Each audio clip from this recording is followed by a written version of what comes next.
Good afternoon and welcome to the 14th and final round of the World Monoposto Sim Racing Championship 2024 from Suzuka, Japan.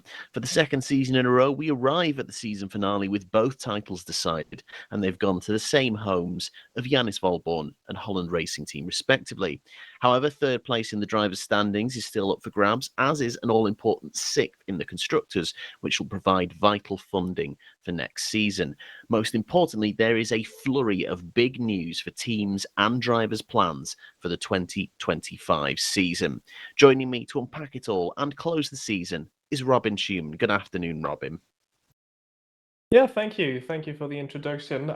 Yeah, really looking forward to it. It's like a last day of school kind of feeling, but there is still some stuff to be decided, even though we know both champions already. So yeah, really looking forward to this one. Yes, it's a similar feeling coming to Suzuka with things decided, but we got a great race last season, and I think we're going to get another one again today. So let's have a little look at those standings before we head into the race. As we mentioned in the intro, Yanis Volborn is our champion for the second year in a row. Pascal Poland's confirmed second. Third place, though, up for grabs, Lucas Murno versus Philip Pushka. Pushka's been closing the gap with his run of consistency over the last few races, and he could still nick a podium in the championship. Meshida confirmed fifth. There is still a fight for sixth between Knezovic and Benton Reader, and Gabriel Peckley could still sneak ahead of Denny Vella for eighth as well. In the constructors, well, as again at the top, Holland Racing Team very comfortable, and it's much decided all the way down to fifth, but then sixth it gets a lot closer. Potenza Esport in control, but Costech have a real chance to leap a few places. Axel Laflamme scoring points for them, an incredible fourth, their best ever finish last time. Could he get another good result today that lifts them ahead of one, two, or maybe even three teams? Still all to be decided, and that decides the all-important funding for next season. Very important stuff. Now, before we jump to the track, qualifying is just getting underway. The weather for Japan shouldn't be any drama today. We're expecting some clouds, but dry qualifying and a dry race. So let's head over to the track. We believe qualifying has just started, and we can get in for the final session, qualifying session, that is, of the season.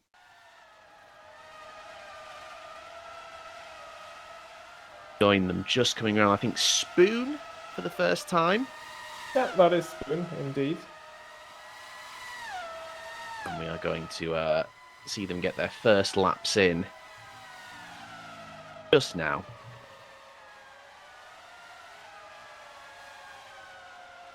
A 15-minute session.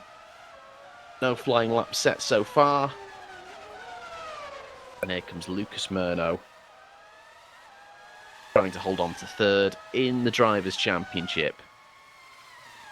He's going to have a little bit of an awkward turn one with traffic immediately. Hopefully that Magnum bails out, which it does. Fly through turns 1 and 2.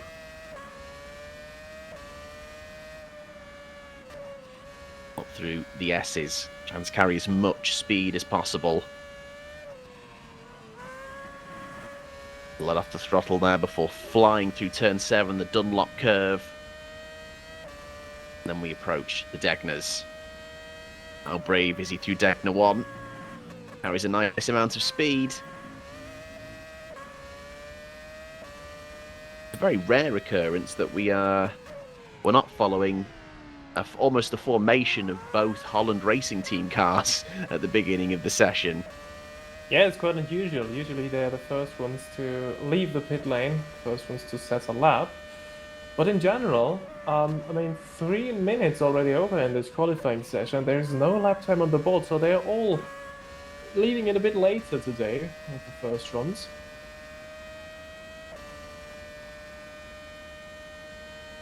Murno might be getting a little bit of a tow as we head through 130R. Hopefully it's not going to be any interference as we head through the chicane. Looks like a Velocita ahead of him. Don't think that's impaired his lap. So, Poland's does set the first time ahead of Walami, but Murno ahead by a comfortable 1.6 seconds. Good little marker down there for Lucas Murno. Comes Diogo Meneghetti in once again for Denny Weller. Even he's ahead of Poland, so not the best first lap there for Poland.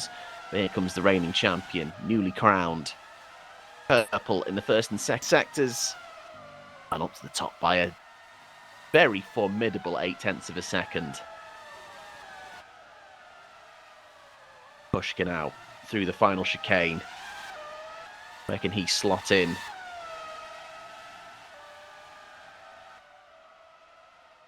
Well, only 13th for Philip Pushka. Not the best opening laps there.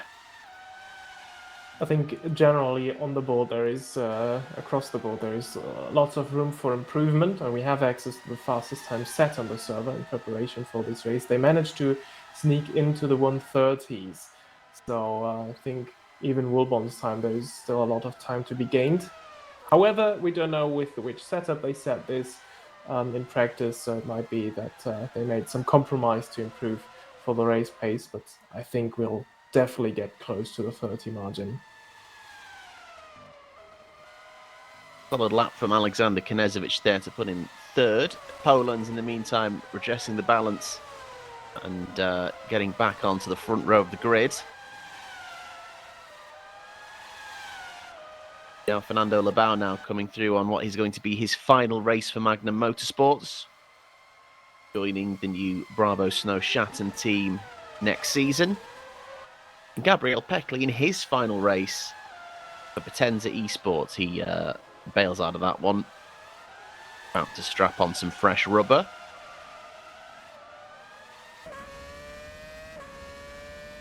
We've got quite a shook-up grid for next season, so we're going to be talking about quite a few people's final races for teams.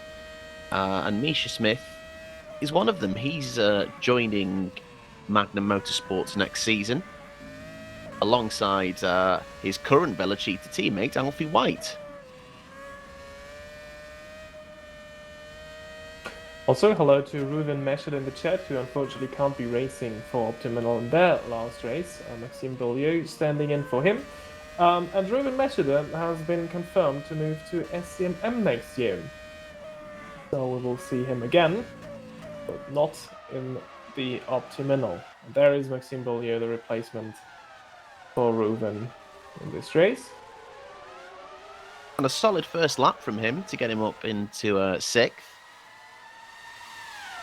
Looks to hopefully finish Optimal's last race with a flourish and some points.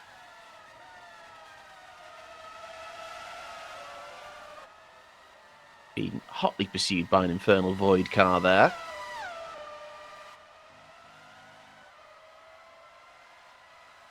Infernal Void also with a different lineup for this race. Nick Heyman is in the second car. This is actually exactly the car that is currently behind Maxime Beaulieu. Cativo quit altogether after his crash in Brazil and yet another retirement. This was his 7th retirement in 12 races that year. So he quits, but he's rumored to have bought some shares into Magnum Motorsport. So yet another connection to Alfie White and Magnum there. Yes, Gonzalez Cativo very much racing as part of what has been a very rough second season for Infernal Void. Refreshing their lineup next season. Jendrik Beerhoff promoted from Velocita. And Harley Self, unfortunately not able to race today for Magnum due to last-minute change of plans, but he will be racing for Infernal next season. In the meantime, Axel Laflamme, who is continually impressed more and more in both qualifying and race sessions, up to the front row of the grid provisionally. And this is very important because Costech are still trying to gain as many places as possible in that fight for 6th place. It's going to be a tall ask for them to overhaul the 6-point gap for Tenza, but there's still a chance they could leapfrog 2 teams ahead of them, Magnum and Infernal. But obviously, they're going to be fighting to try and secure themselves with João Fernando Lebao for Magnum, and both Infernal drivers B and, as mentioned, Nick Heyman. Meantime, a slight improvement there for Volborn. Lucas Murno goes second. Here comes Vic B through 130R. Oh, okay. He's, I think he's aborted that lap. That looks like a very deliberate decision. He doesn't like overshot. Or is that some sort of problem? Well, he cannot escape from there. Once you escape and do not make it into the pits by your own accord, you will be out of the qualifying session. There may be some sort of a hardware issue. We've seen that a lot, especially in Watkins Glen. Now he's continuing.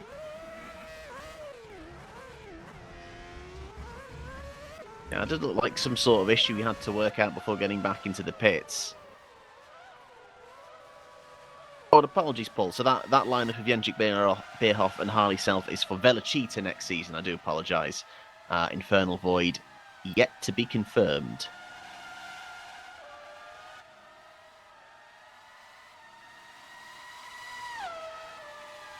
Time João Fernando Lebao looking to improve. This first lap put him in the top 8. Some improvements have come through since then. Can he improve as well? He's on personal best in his first 2 sectors, almost overshooting that chicane, keeping it within the limits. Is that going to have cost him some time? Towards the line he goes.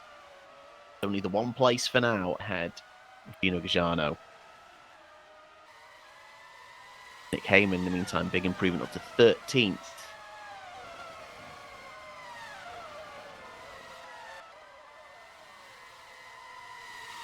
Comes Diogo Meneghetti.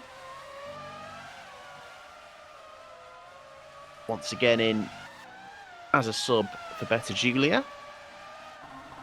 And he abandons that lap. Yeah, some big names moving around for next season. Obviously, you've mentioned Reuven Meshta joining SCMM alongside Flip Pushka. What a lineup that's going to be. I think that's a very strong lineup indeed. But I think the biggest news is the fact that Pascal Polens will not be racing for HRT next season. He is joining Vanguard Engineering, the team that's taking Optimal's place in the championship. That means they get their budget, their resources, so they're going to be on a decent foundation to start from next season. It's not like they're starting from scratch. And obviously Pascal clearly wants to fight for a title and is finding he can't do that in the same team as Yannis Volborn. And joining him is someone who's come in this second part of the season and really impressed, Axel Laflamme. So that lineup, I think, looks really promising. And if they get the design philosophy right, in line with the updated mod for 2025, they might have a really good chance at not just points, but podiums, and maybe challenging for the top step. Yeah, I mean, you called it a decent setup, but I must say, I think this is underselling it even. I think they're kind of a dark horse going into next year. With that lineup, the huge potential we saw from Axel Laflamme and Pascal Polens, who was in the title fight up until last race, with one race less than Yannis Volborn, remember that. Plus, he's rumored to be a bit of the setup specialist for HRT. So, yeah, if you can bring that knowledge over to Vanguard, I think they might be challenging for the title right from the get-go. Especially Optimal still sits in 4th currently in the championship.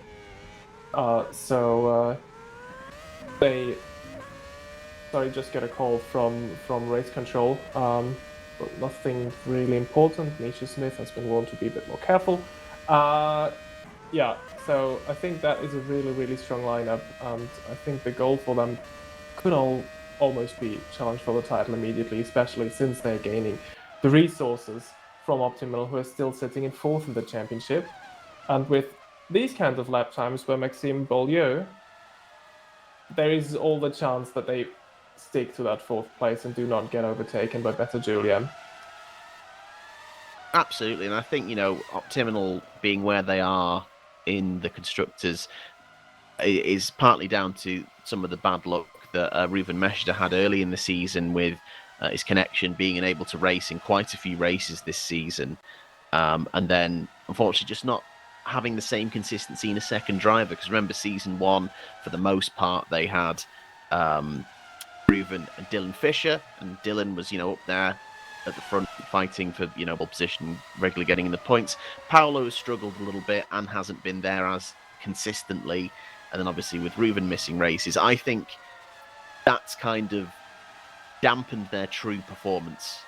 I think they could have, if they had the consistency in appearances and lineups, they could have finished higher and much closer to that top three for sure.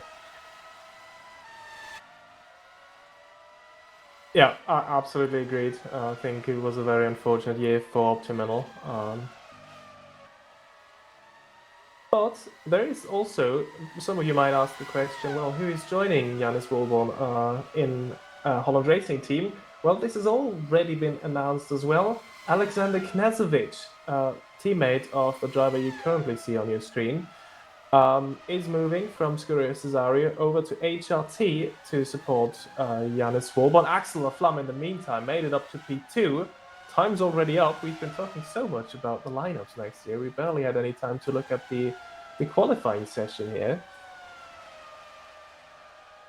And as the checkered flag goes, I think did Laflamme cross the line after the time went up? There, I wasn't sure. But as it stands, it could be an incredible front row start for him. Got Peckley heading towards the line. He's bailing out. Yeah, you could tell he wasn't really pushing through that final chicane. Here comes Daniel Benton-Reeder. A handful of cars still out on track. I don't think there's going to be an improvement from Benton-Reeder. Wolborn is not in the pits. Poland's Mona Knezovic Beaulieu, they won't improve. They are all in the pits. Pushka only 7th. Benton-Reeder, is he even finishing this lap? Yes, he is. Up to 6th. A good final improvement. So we've got Nick Heyman looking to try and pick up some final places. It looks like he's got a HRT behind him. And I think that is Yannis Wolborn, but he's under absolutely no pressure to improve. Here comes Heyman to finish the lap. Oh, and a very good late improvement from Heyman up to 11th. And that, I think, brings an end to the session. Well, Yannis Wolborn, unsurprising on pole. A great result from him, clear by half a second. But Axel Laflamme continues his incredible run of form and again showing that his move Vanguard is a very good choice indeed. He's ahead of his future teammate Pascal Polans. An incredible result for him. And then we've got Lucas Murno and Alexander Knezovic in the Cesario. Knezovic, one to look out for today, I think, because Knezovic was really strong at this circuit last year. So keep an eye out from him from 5th. Daniel Benton-Reeder is in 6th, or Maxime Beaulieu in 7th, in for Reuven Meshda. Philip Pushka is 8th, ahead of Gabriel Peckley and Diogo Meneghetti rounding out the top 10. Infernal Voids 11 and 12, with Paolo Lamy 13th. Gino Gajano in the SCMM in 13th, ahead of Mateus Machado. João Fernando for Magna Motorsports just ahead of both Velocitas, with Mauricio Quercio last in the Costec. However, there are a couple of penalties to be applied to that, including Paolo Lamy, who will start from the back of the grid for escaping without letting race control know and not following the sign-in procedure. Alfie White will also have a 3-place grid penalty, as will Mauricio Quercio and Misha Smith. However, 3 of those names are at the back 3 already, so it's not going to change the grid too drastically, apart from Paolo Lamy heading to the back. So, As the drivers warm up, we're going to have a short break, and the final race of the season will begin in about 9 minutes' time. So hopefully you'll join us for that.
Welcome back to Suzuka, Japan for the season finale of WMSC 2024. We've just had the call from race control that it's lights out in 1 minute. So ahead of that, let's have a look at the starting grid.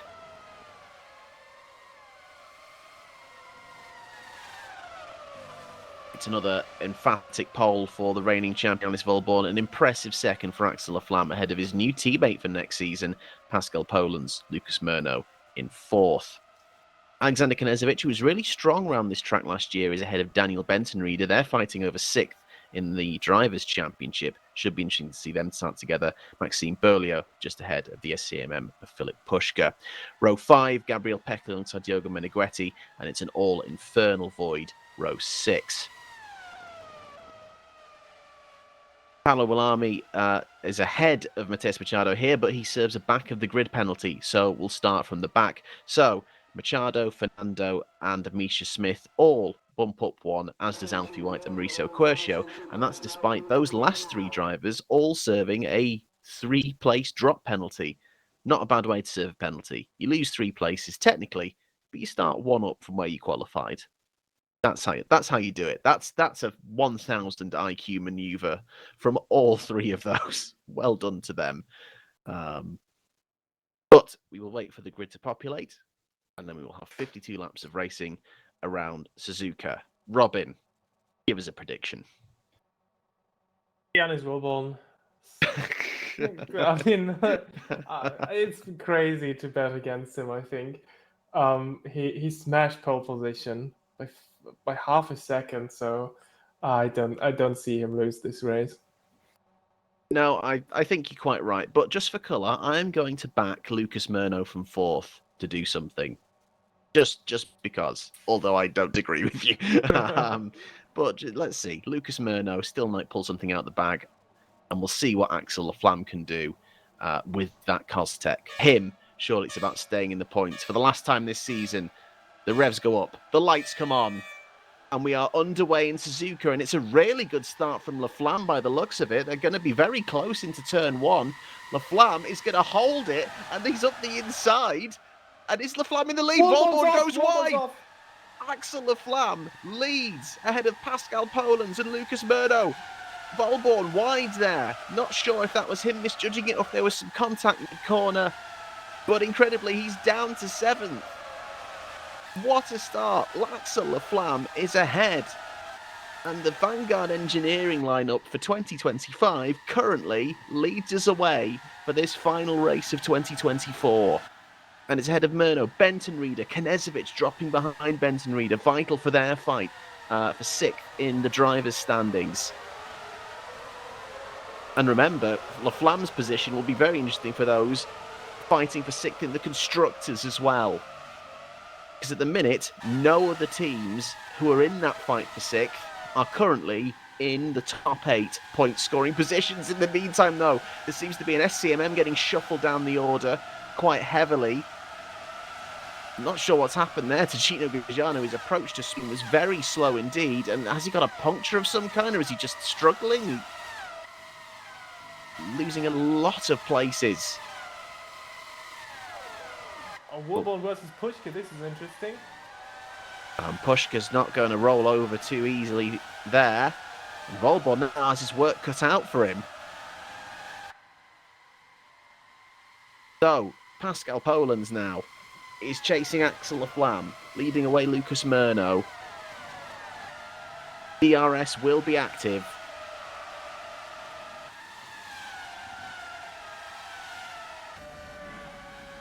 Go on board with Alexander Knežević, who will be looking to chase down Daniel Benton-Reader.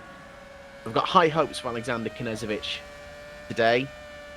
Last season in the Cesario, he was in contention for the win, but a track limits infringement at this very corner, the first Degner, ruined his chances. In the end, the race was won by Ruben Meshida ahead of the 2 HRTs. So Knežević likes this circuit, and he's driven it before in the Cesario. Could he get his way back past Benton-Reader and up towards his teammate? At the very top, Axel Laflamme has pulled a DRS gap on Pascal Polans. 1.3 seconds. Axel Laflamme is getting away. Absolutely crazy. In the Costec, remember, before Laflamme's fourth, they'd only scored points once before, a fifth-place finish by Philip Feckler in Canada. And now, this is incredible, but in the meantime, Knežević looks up to the chicane, Benson Reader defends robustly. In the meantime, Walborn's trying to force the issue around the outside. And Pushka... Oh, there goes Bollier. Yeah, Pushka defends, and it does open the door. And at the minute, Bolio is through. And Volborn maybe trying to force the issue. Oh, but Volborn had looked like there was a bit of contact there with Bolio. And he's had to back up, and Volborn's down a place. Yeah, and I think there was contact into turn one. We've seen that being issued with a warning, contact like that. Oh, and while that was happening, Knežević, I think, has managed to make the move on Benton Reader into turn one. And in fact, here it is. So while we were watching those three cars in the background duel it out, you can see he goes to the outside. He's going to sweep round. When he has to hold it, they go wheel to wheel, very well held by both of them. And that's a brilliant move. Oh, a little bit of contact, but Knežević stays brave and takes the lead, takes fourth, I should say, into the S's. The lead of this situation, not the lead full stop. In the meantime, penalties for both Heyman and Quercio.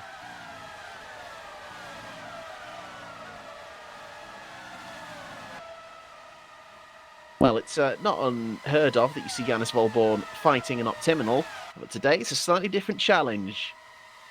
Debuting driver now having to fight off the newly crowned champion. I think Volborn maybe has learned his lesson from the last lap and is going to wait for turn one.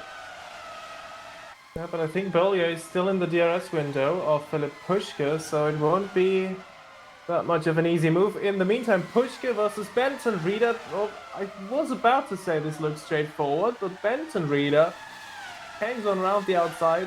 Well, ultimately can't fend off Philip Pushka. In the background, there was a bit of dirt kicking up. Yeah, on both of those occasions, Benton Reader really trying to defend robustly there, but just isn't able to do enough.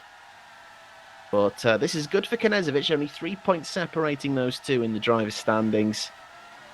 So Knežević will look to get away from Benton Reader.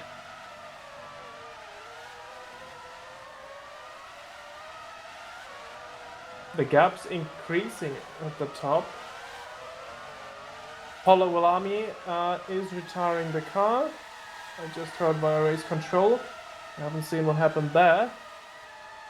But as we got the call, I expect that this was somewhere on track. He just didn't go into the pits and retire from there.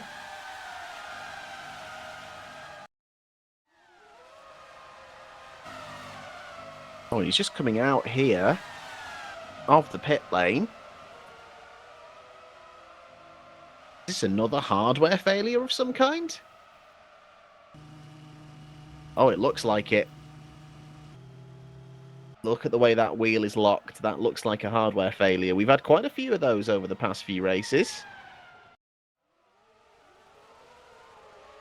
Which means on Optiminal's final race... Oh, Bollier!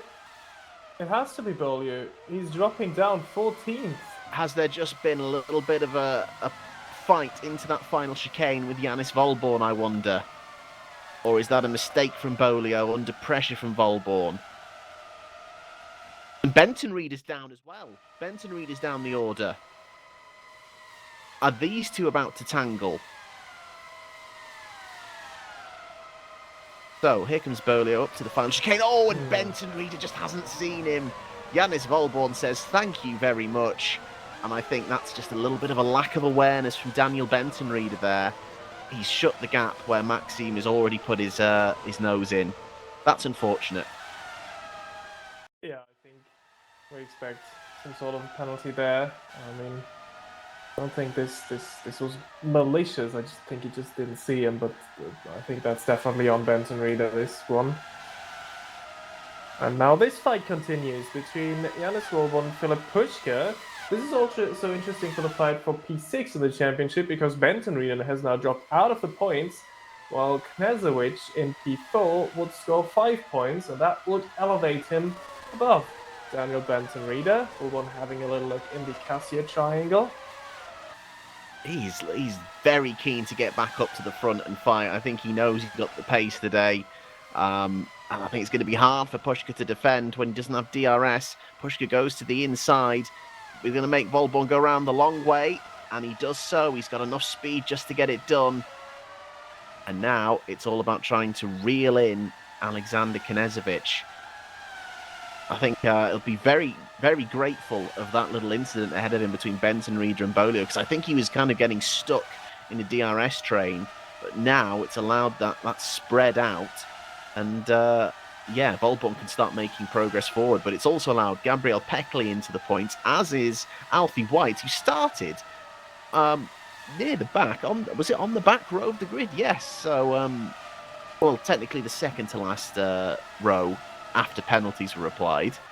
And he's up to 8 now, trying to hold off Diogo Meneghetti. This is incredible stuff from Alfie White. And remember, he's been a point scorer this season, albeit in the Magnum. So he's shown that he's got good pace in him, and it's been a great start to the race for him so far. It really has been a strong start. However, unfortunately, it doesn't help them much in the Constructors' Championship, because the closest team to them is Kostek in 9th. And, well, we have Axel Flam leading this race, and as it stands, Kostek would sneak 6th in the Constructors' Championship if Axel Flam actually hangs on to first, but it's still a long way to go. And now that Volborn is released, that gap might shrink. I mean, it's still 11.3 seconds between Laflamme and Volborn, but I think Volborn will still be able to fight for the win here. And there's another factor to this, which we'll consider in a moment after we watch Daniel Benton Reader get back into the top 10. Pretty routine move there.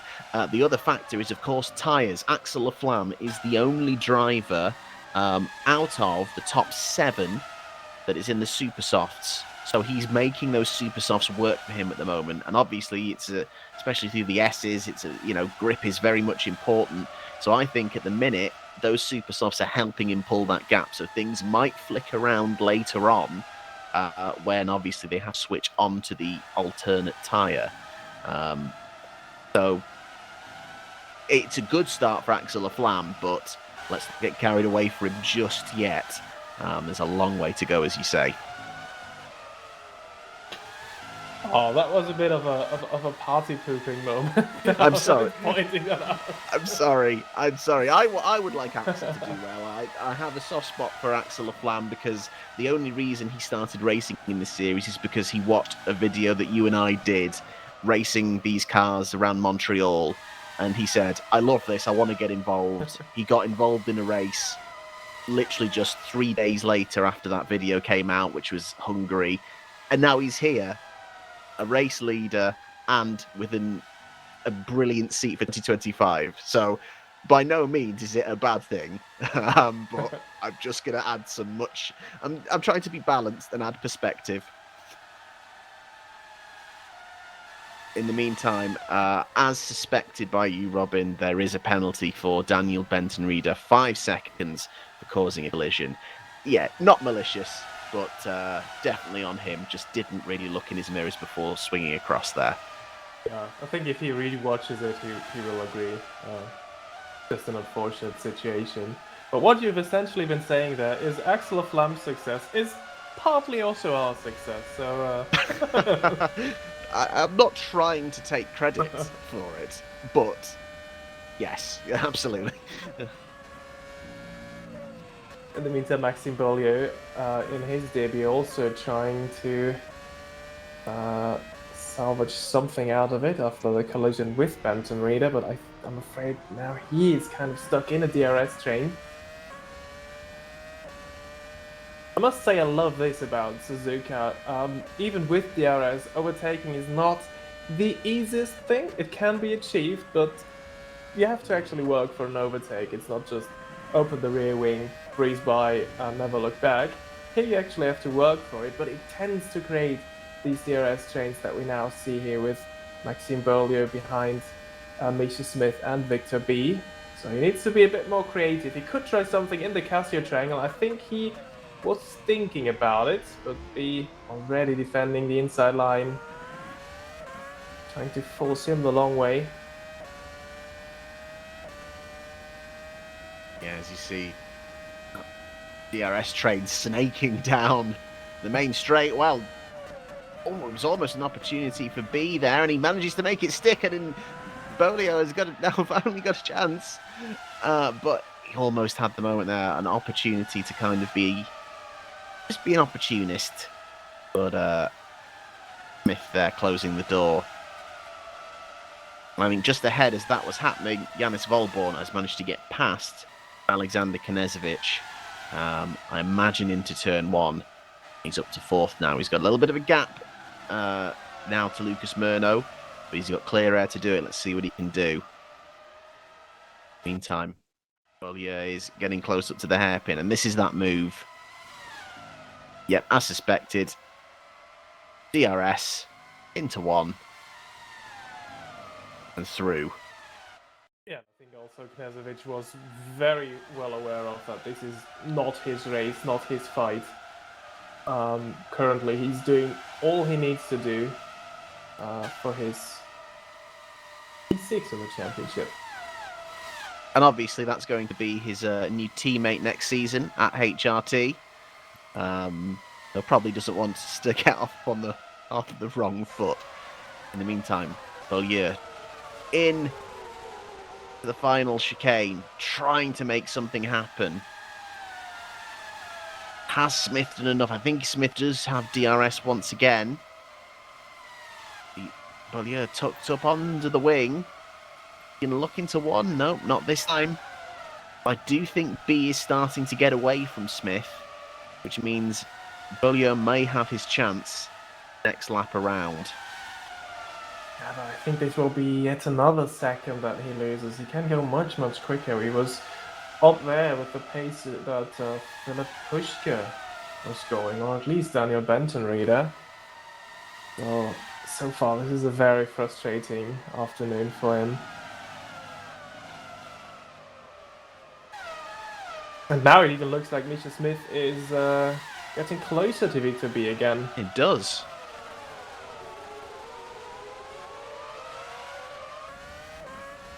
The hairpin we go. On board. Approach Spoon.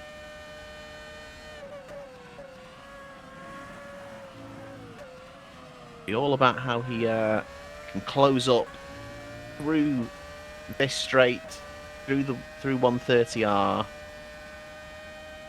and get the exit out of the chicane. He's so tucked up under the wing on the approach there as well. That's half a glance to the inside, but doesn't think anymore. And I think for another lap, Smith might have the DRS just to defend. Yeah, he was almost too quick for his own good on that straight, because he had to lift in front of 130R. This is really not where you want to be that close to the other car.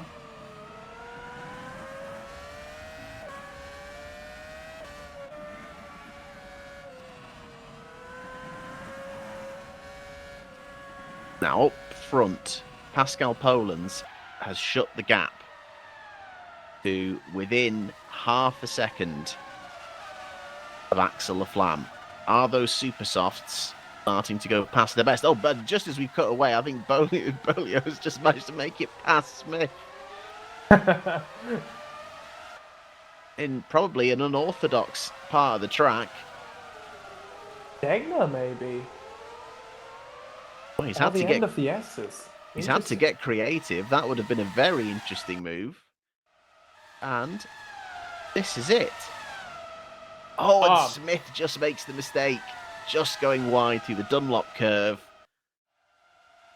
So opportunist rather than invention. In the meantime, Poland's DRS and into turn one.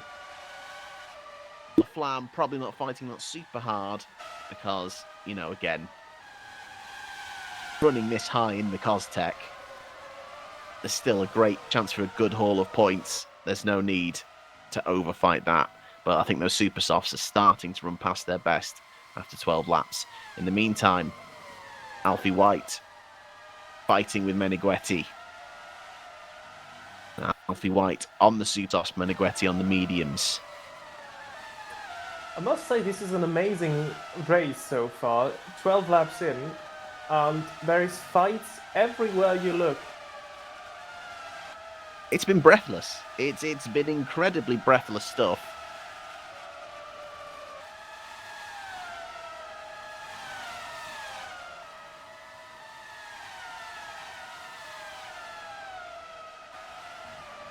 Well, yeah, already onto the back of Victor B.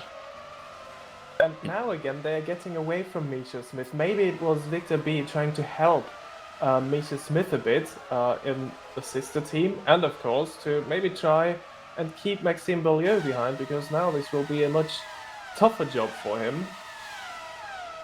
So maybe that was a bit of tactics also going on with B providing DRS to Misha Smith, because now they've been pulling away over that last lap. And indeed, they are gaining on Gino Gugiano in P11 ahead. Well, you're the last remaining hope from Tim and all to get points on their final race, but Meneghetti there tangling with White. Their battle continues. And that would have been Meneghetti trying to pull a move on White, and maybe was slightly run out of road, potentially. Oh, and has White slowed down there? Seems to have caught back up to him pretty quickly. Have a look. Through 130R, up to the Casio triangle. Oh, and they're alongside. Oh, and I think there's a little bit of contact going into it, and then Meneghetti locks up. Hard to judge that one. Oh, but Meneghetti's trying around the outside of Degner, which is a brave place to try it. And he's lost out to his teammate there, and Benton Reader through while trying to push back on his recovery into the points. Surely Meneghetti isn't going to fight quite as hard against his fellow Beta Giulia driver. That situation into the Casio triangle, I think that is also, in my opinion, it's down to Meneghetti. He was not committed enough to pull that move off. I think he was just considering it, having a little look, and then not really going for it, but too late to bail out, as Axel Aflam is in the pits now for his first pit stop. 14 laps, not very long on those super softs, but it's a very hungry track. That is very dicey stuff. Pushka making the move, but the defense was a little bit shaky, and then obviously Pushka getting onto the grass, and that nearly ended up being unnecessarily silly there. But Pushka up to 4th after starting the day 8th. Good recovery from him so far. Beaulieu managed to get by Victor B now, and Axel Aflam. Oh, this has worked brilliantly for him. Look at that. Here's some clear track ahead of him now between Knazovic and Peckley. And it will be interesting to see what he can do now on the medium tyre. What his pace is like compared to others around him. As you say, it is good that he's got the space. Just push.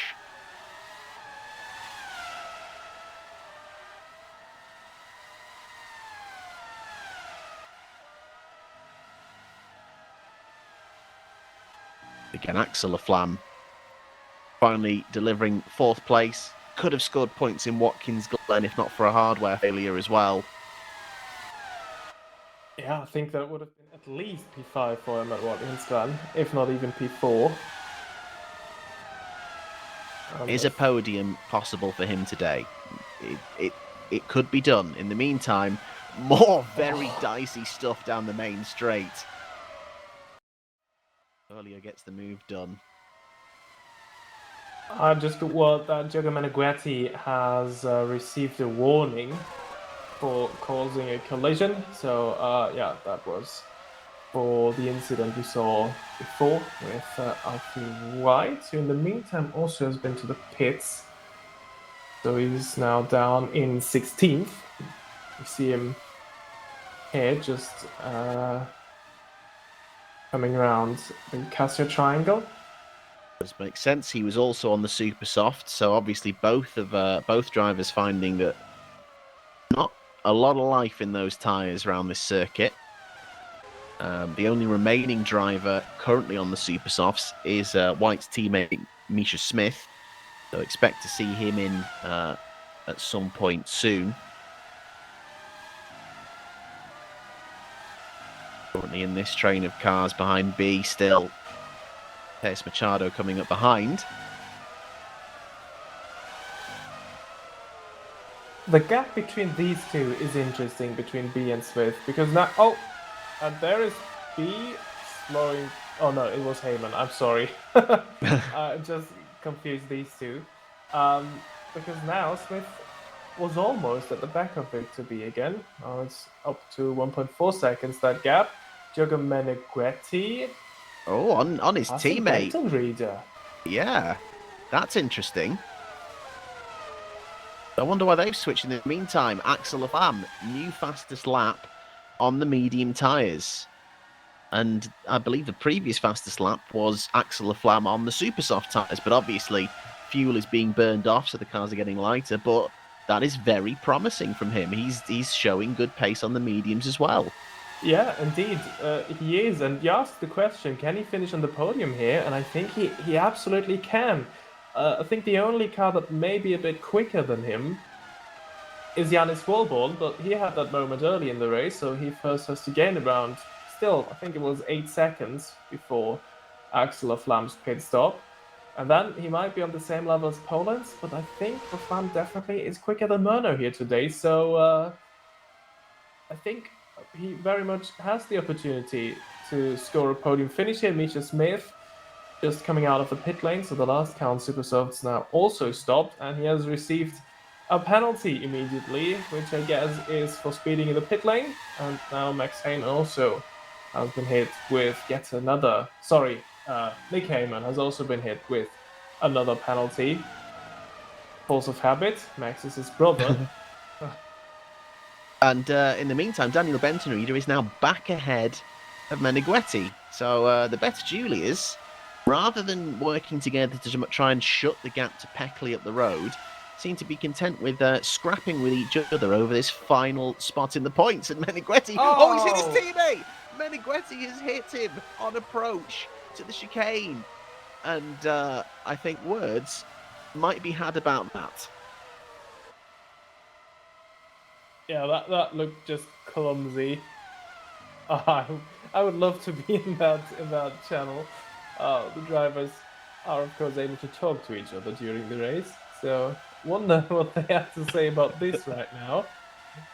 I believe there's some choice words probably being exchanged right now as they make their way through the S's. Yeah, that wasn't a finest moment there from Diogo Meneghetti, and it's cost Benton-Reed a little bit of time on Peckley as well, by the looks of it. So, not great stuff. And obviously, Benton-Reed still trying to hang on to his 6th in the Drivers' Championship. At the minute, he's not doing enough, if my maths are correct, as Meneghetti sliding it out of the hairpin. Fighting the car a little bit now. He's got some work to do, and he's got Cajano and Bellier catching behind.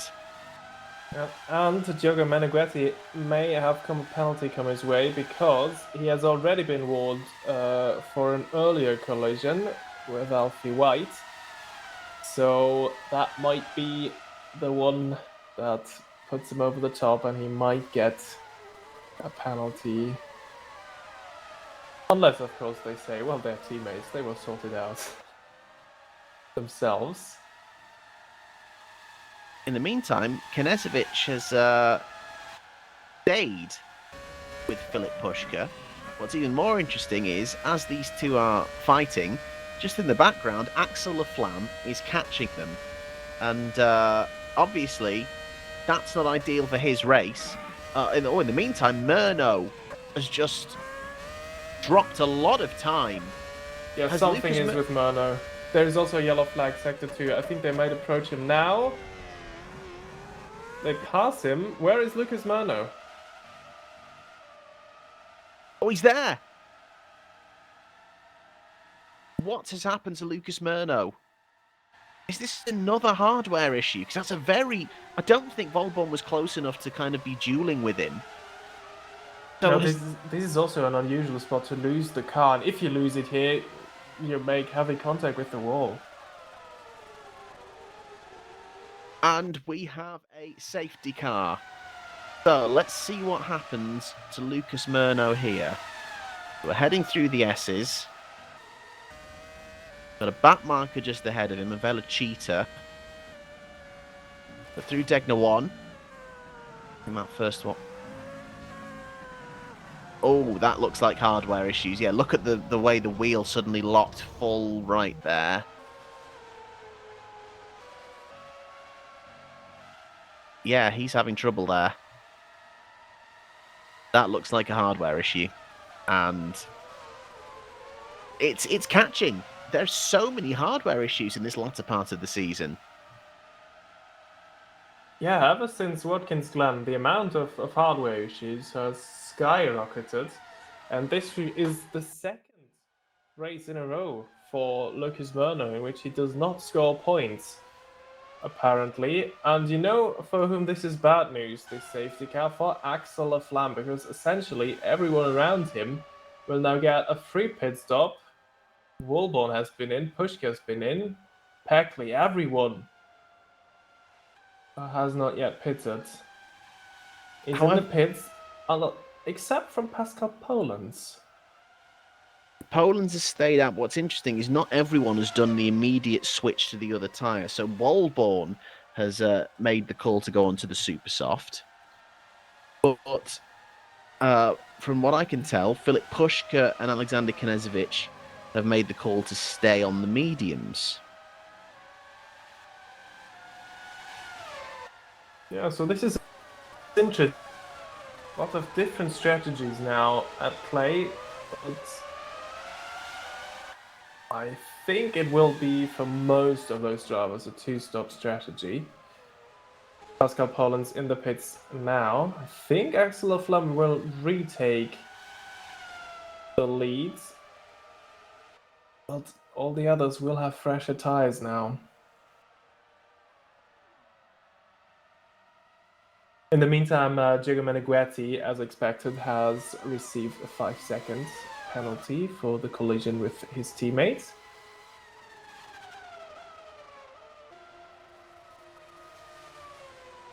Yannis Woolborn in the second time? Yeah, why is Woolborn in again? Has he decided not to go onto the super softs yet? He's costing himself a lot of places, and he's gone to the mediums. I wonder if that's an issue. We've had that before, where the wrong tyres have been put on a car. Well, Woolborn had the super soft for one lap, right? Yes, he did. So he won't have to use it again. It might just be on purpose. It's a good point. It's a very good point. But surely he's not going to be able to run these mediums to the very end. Well, that would be a bold strategy. And he is going to have to do a lot of work again. Interesting.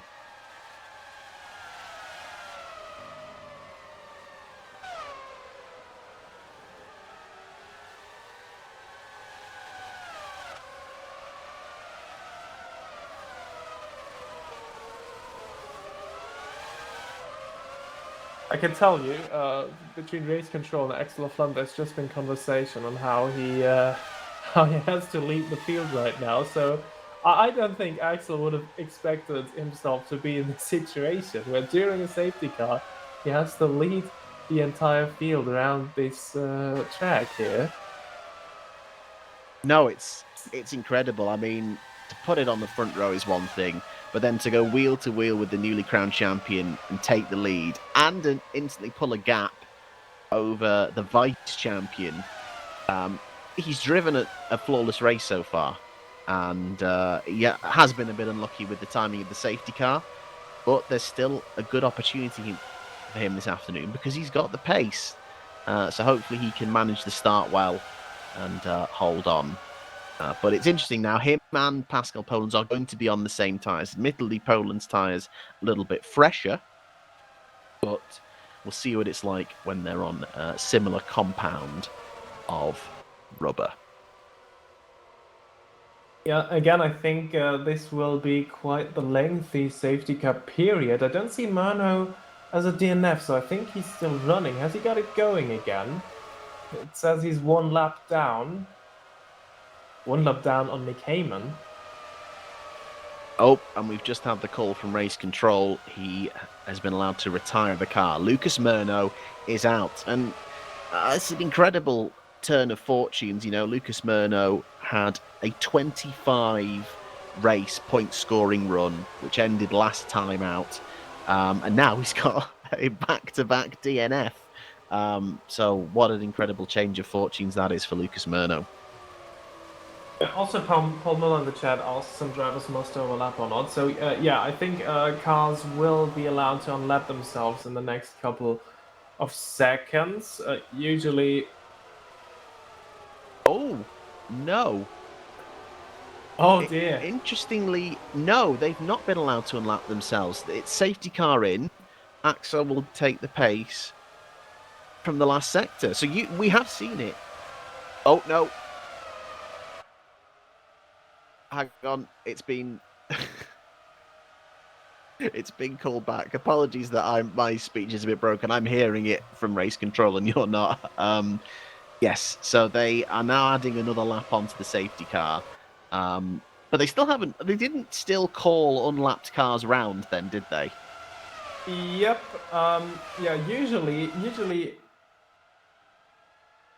Here we go. Okay, Misha now. Smith and Nick Heyman are now allowed to unlap themselves. Yeah, just a slight error there from race control.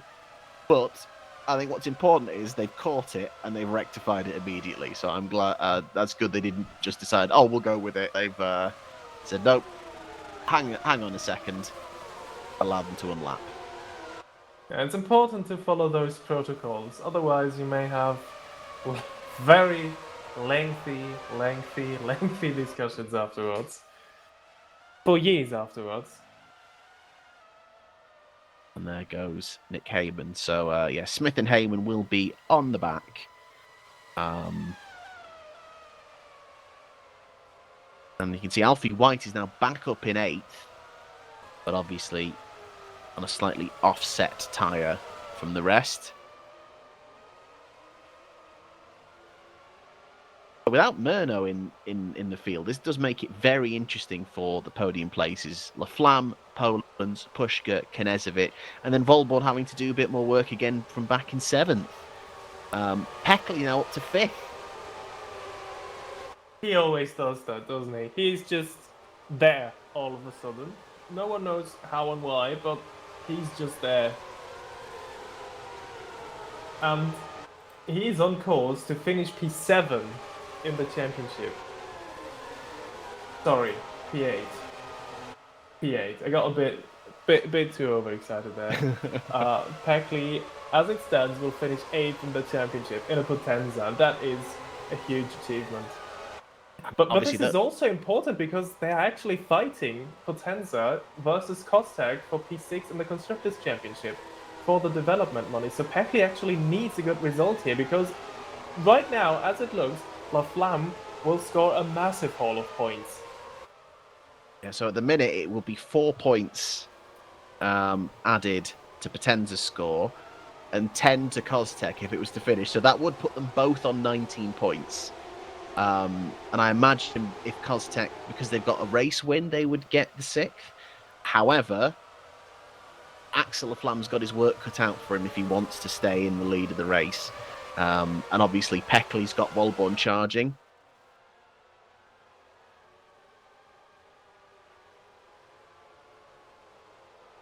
And we've just had another call through from race control. There is going to be one further additional lap behind the safety car, just because the unlapped cars haven't had chance to catch up. Race control, though, did notably apologise and say, look, it was our fault, hands up. We just want to get the cars on the back of the field, and then we will get going. So one more lap behind the safety car, and then we are off. So slight fumble there, but caught and addressed immediately.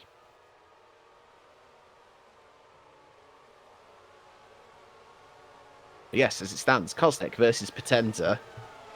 It could be very, very close for that 6th place today.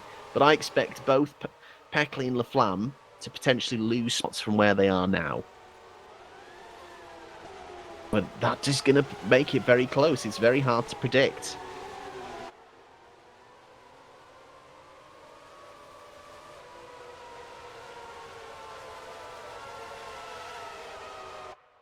At the moment, also interesting, Infernal Void versus Magnum Motorsports. There is no Magnum in the points currently. Alfie White, as it stands, would score 1, which also puts them equal on points, and then this would also go to countback. I don't even know who would be winning this. Oh no, one White's if in it the Velocita, so that would be Oh 1 point yeah, for Velocita. I'm sorry. Yeah, But Victor B is the closest of the two.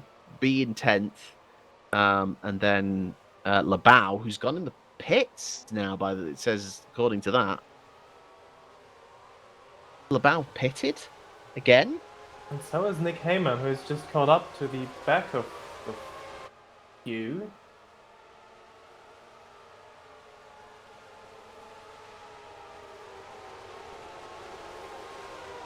I wonder what's happening there then.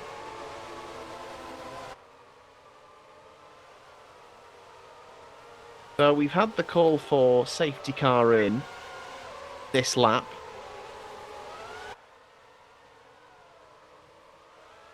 But Labau, yeah, he's in. He's coming out now. That seemed like a very long pit stop as well. You have damage, I wonder? Although he's... Oh, that was a visual glitch there. It looked like he didn't have a wing for a second. Yeah, he might have had some sort of collision somewhere that we didn't see, and he tried to use the opportunity now to fix that. That might be an explanation. The only logical explanation that I see. Or maybe he's also had some hardware issues, came into the pits and tried to fix them there. Don't know. Labau has now, though, strapped on, by the looks of it, a set of super softs. Oh, why is White dropping down?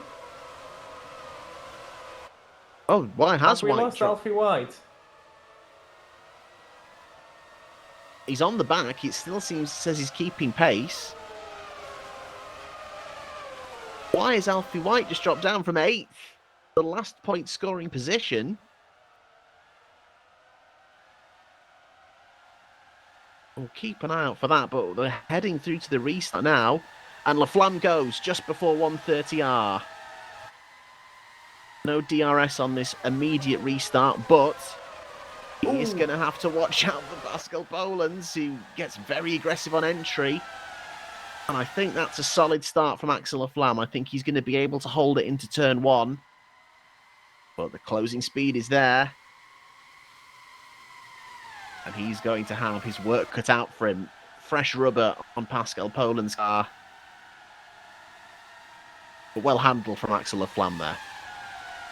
Yeah, well then I was a bit worried because he seemed to have a little moment in the middle of the Casio triangle, but he caught it for the exit, so all's fine there. They are already clearing Philip Pushka. And a good start for Volborn. He's managed to get straight past Daniel Benton Reader, so that would have been very important for him. And he's right on the back of Peckley already. And obviously he wants to spend as little time behind Peckley as possible to stick with his top group. So this what happened to João Fernando. Oh, he's been tagged. His rear wing. Who was that tagged him? Was that Bollier? It is. We've not heard anything in terms of a penalty for that. So we will see if anything comes of it. But that was very much, I would say, on Bollier. There we go. How quickly can Pascal Polands get past And as we head down the main straight, Beaulieu has been given a drive-through penalty for that incident, as suspected. Here we go, though. Got a few potential moves coming here. Poland is going to look into turn one. No, he stays behind for now. And I think Volborn, though, has managed to get past Peckley. Yeah, That's an important move for him to make. yeah, Packley already out of the DRS window of Alexander Knežević, so that was probably an easy move for Jonas Volborn. Oh, and Benton Reeder's dropped a couple of places as well. Benton Reeder is still dropping. Yeah, he's off there in the S's. Oh my goodness, it's been a very eventful afternoon for Daniel Benton Reeder. Been a very eventful afternoon everywhere you look. Meantime, Heyman picks up another penalty. I'm pretty sure that's his third of the afternoon, if I'm counting properly. Yeah, but we haven't heard anything, so it has to be for track limits. Yeah, I guess so. Poland's is incredibly close, though. So this is what happened to Alfie White. So just the issue incidents are just queuing up at the moment, and he's just it happens. You've seen it happen before. It's one of those just overcooking it on the rubber. In the meantime, we rejoin the action out of the Casio triangle. Poland's is incredibly close. Surely this is going to be his chance into turn one. Laflamme goes defensive. Volborn passed Knežević already. And Laflamme doesn't find that too hard. Tucks in. But yeah, incredible from Volborn. I'm guessing he must have made that move up to the chicane. Yeah, so it definitely was ahead of the pit straight. So next lap, he may already attack Philip Pushka.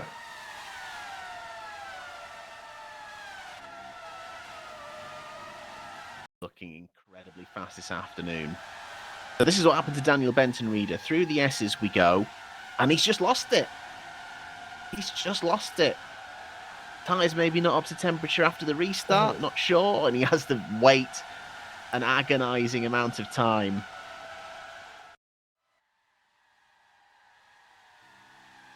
Like when you leave the company parking lot during rush hour. It's just... I know, we all know you want to get home, but you're just going to have to wait your turn, unfortunately. So here comes Volborn, up to 130R. Already all over the back of Philip Pushka, and he's going to go to try and make the move, but no, Pushka goes defensive.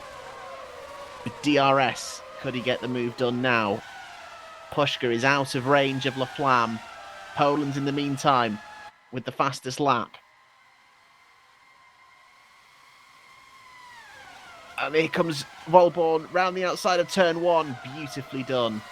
No dramas there. Mateus Machado's just been told he can retire the car, so something's happened to him. And this is how he got past, how Jonas Volborn got past Alexander Knežević.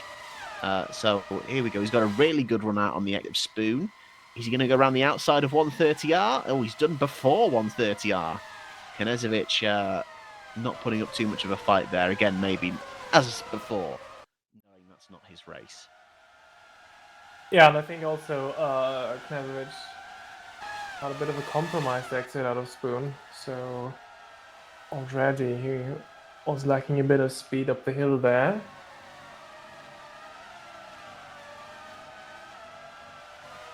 So it's interesting strategically. That top three are all on slightly different strategies. You know, Pascal Polens has done two stints on the medium. So it still needs to use the super softs. Technically, Jonas Volborn doesn't need to use the super soft because he ran under on those tyres for one lap under safety car, whereas Axel Laflamme started on the super soft and is on the medium, so he's got free choice of tyre, but his tyres are comparatively a little bit more worn, by about 4 or 5 laps more worn than those around him who stopped under safety car. So very interesting strategy. I think the main focus of Laflamme's concern will probably be less Jonas Volborn, because I think Volborn seems more like an inevitability at this point, that he's going to try and come through. I think he's going to be thinking, okay, what's the situation to Filip Puška and maybe even Alexander Knežević as well, because they are the people most likely to take away a podium. Yeah, and considering Peckley is still running in 6th, Axel Flam actually needs that P2, because even as it stands, Peckley's 3 points would still be enough to keep Potenza ahead of Kostek. As they run now, it would be 18 points for Potenza versus 17 points for Kostek. So if he just finishes 3rd, as long as Peckley is still up there, there's no chance whatsoever for Kostek to take 6th. It's a remarkable turnaround in fortunes for these two teams. You know, Potenza joined halfway through last season. Kostek all the way through their best finish, 9th. Neither scored points. Both seen as like the back markers of the series. And yet this year, both of them, the prime candidates to fight 6th place in the Constructors. Oh, and Volborn, he kind of left it late there to have a look. And he does make the move. I think Flam probably, again, just doesn't want the contact. He doesn't really want this fight. He just wants to do everything he can to stay on the podium. And yeah, Volborn diving out late, but he gets the move done. And now it's his teammate next.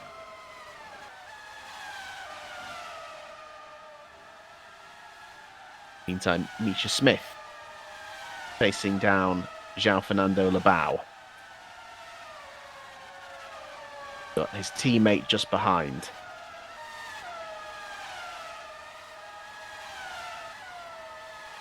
Misha Smith already getting a good look at the car that he will be driving next year, the Magnum. Fernando Labau is going to Bravo Snow Chatham, the old Brazilian team that is joining next year. And there he will be joining Gustavo Frigoto, a name that we're also familiar with. He did a couple of races last year.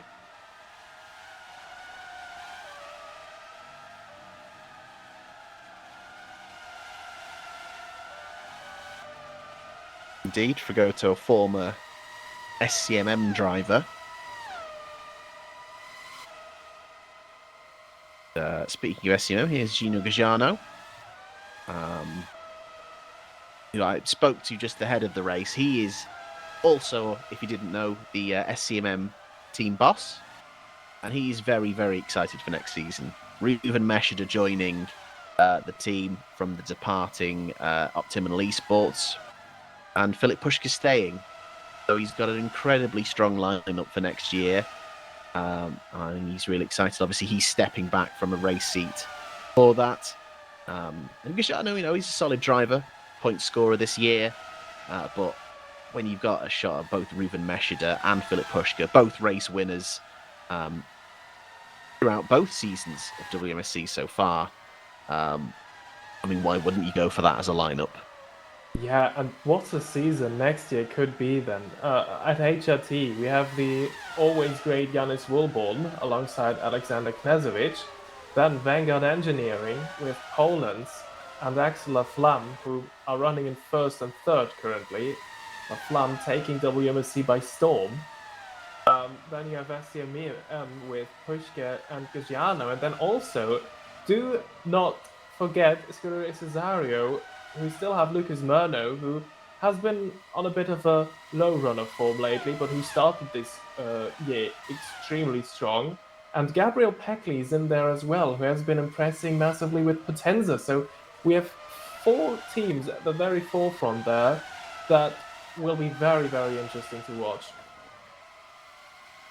Yeah, absolutely. And, when you've got race winners spread across so many teams, that are, got good track records and good experience in the sport.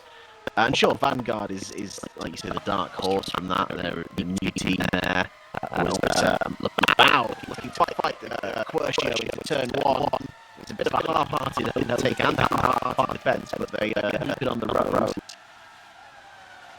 on about. Certainly looking like the race here to at the moment. Yeah, but one more standard right now to Mauricio Cuercio. He's become a bit under scrutiny in the last few races, 2 disqualifications for not, for ignoring blue flags, dangerous driving in the back. Right now, he's currently running in 10th solidly. So a quiet race for him is a good race for him, I think. So good to see him fighting with João Fernando here, and let's hope he can keep it clean.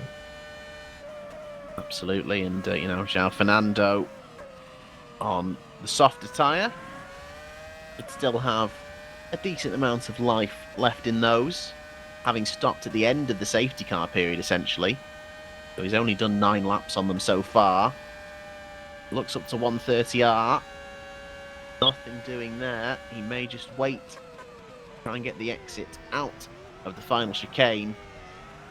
Use DRS, and in fact he's got a much better exit indeed. He's almost alongside. He's had to let off the throttle though, and that might have compromised him. It was almost perfect, but he's still got the chance. DRS open, closing speed there. Extreme defense from Cuercio. Oh, Cuercio. I shouldn't have said anything. I mean, what were we saying?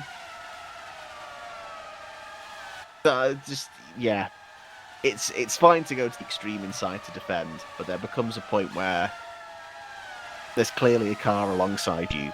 You have to allow that space. Yeah, I mean, a wise man once said, all the time you have to leave the space, and he clearly didn't do that there. So I think he will have another penalty come his way. And I just received a very, very interesting information from race control. Remember, we talked about Yannis Wilborn coming in during the safety car twice to go for a set of super softs, and then immediately comes back in to change on the set of mediums. This non-stint, essentially, on the super softs, however, does not count in the tire room. So Yannis Wilborn has been informed by race control that he has to come in again to change the super soft tires. So is it in the rules that you have to complete a racing lap on those tires, essentially? Cuercio spins it! Yeah. And just ahead, we've got another fight going on. Misha Smith trying to hold off a recovering Daniel Benton-Reader. What an afternoon it's been for Benton-Reader, up and down the order like a yo-yo. But that's a brilliant move around the outside of turn 1, holds it on. Very respectful racing from both of them. And Benton-Reader up to 11th. Could he still scrape a point after all that? Back up the order he goes, and immediately opening a gap to Smith and teammate Alfie White.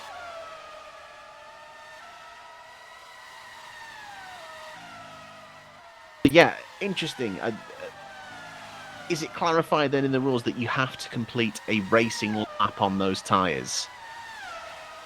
Well, I am not sure as to where it says this in the rules. I will try and find that out, but this is just something that I have been informed by race control that he has to stop for yet another time. I don't know if this is maybe also some kind of grey area they have to clarify, but I'll try to look it up, and as soon as I know more, I will give you that information. Okay, that's good to know. Has to be said, if it's not defined in the rules, and Yannis Volborn has essentially just taken advantage of a loophole, then fair play to him, he should probably be allowed to do that. However, I do think it is the right thing that if it is a loophole, it should be closed. It's almost like the red flag free pit stop. It's almost like you get a free pit stop on a red flag, and I don't necessarily agree with that because it negates the strategy element of that, of having to use both tyres. So it's interesting. If it's in the rules, fine. If it's not in the rules and Volborn's taken advantage of a loophole, fair play to him. I don't think he should be penalised for that. But I am of the opinion that if that is a loophole they haven't considered, it should be closed. So we can see everyone race on both sets of tyres. So it'll be interesting to see how that gets cleared up. And we have a safety car. Car in the middle of the track in sector 1. So Mauricio Quercio had just been called for a 5-second penalty for pushing another car off track. Poland's is in the pits almost instantly. And this is going to shake up the strategy whilst Volborn stays out. And Laflamme's in as well. And so this is getting really interesting now. This is going to neutralise some strategies. Lap 35. Poland's and Laflamme in. We will see what tyres they've gone on to. Remember, Poland's has yet to use the Super Soft. I think he is on the Super Soft. Laflamme staying on the mediums. I think that Super Soft is the tyre you do want to get out the way. Right, let's see what happens to Mauricio Quercio. He's at the minute by himself. He was looking a little bit shaky after the fight, and he's just lost it. Oh, big hit against the wall. And I'm not really sure what... It sounded like the throttle was hard on once he'd gone into the wall there. It was a bit of a strange reaction rather than hold the brakes. But, yeah, I think commentator's curse struck hard there. Saying how he's having a quiet afternoon, a solid afternoon, and immediately it unravels quite spectacularly over the course of a few laps. Yeah, apologies there to Mauricio Quercio. I'll take the blame. I have clarified the Volborn situation, and indeed, Article 10 of the WMSC regulations, point B, point 2, point C. Oh, we are deep in it now. Okay. Yeah, we're very deep into the rule set. So it says there, both sets of tires from the selected package must be used in the race. Safety car laps do not count for the tire rule. The only exception if there was an inter or a wet tire used in the race. So I think had Yannis Volborn gone for the inter, it would have been all right, but not as he has done it. And this has just been clarified with him, and it says that in the rules. Yeah, this is definitely defined like this, so should all be in order. Okay, fair point. Yeah, it's defined in the rules. Volborn has tried to essentially spring a loophole that isn't there. So yeah, rightly so, he has to stop again and use super softs. And this is the moment that he's going to do it. And what an interesting time to have done it as well. He doesn't go in the pit straight away. And now he's going to fall right down the order again. He's just having fun this afternoon, making sure he can work his way up the field. About, 3 different occasions. He's going to go right to the back.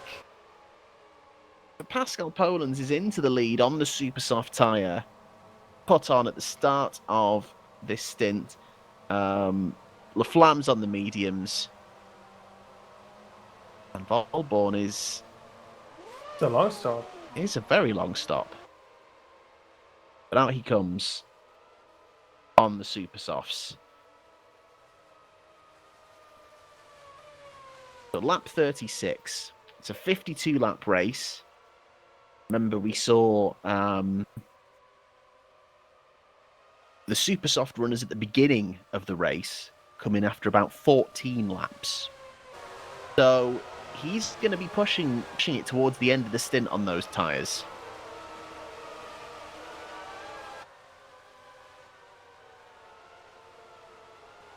They are going to start struggling.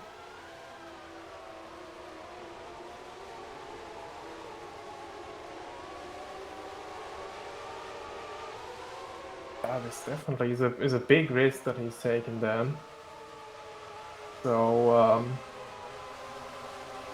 I mean, I do not doubt that he can overtake most of these cars, but there's always a bit of risk coming with that. I mean, I get that. So at the time the safety car was called, Poland's was obviously ahead and would be able to dictate if he wanted to stop or not. So if Volborn stopped, then he would likely have lost time behind Pascal, waiting for his stop. But I still think he would have lost less time doing that than stopping a lap later and essentially going to the very back of the queue. And by the time we get racing again, we're about to come onto lap 37. So let's say the safety car ends this lap and we start on lap 38 of 52. So that is 15 laps to go. So that is just about enough to do a super soft stint at the end. But his tyres, by the end of that stint, especially with how aggressive Yanis drives, are probably not going to be at their best. So it is going to be quite a challenge for him to work his way up through the field.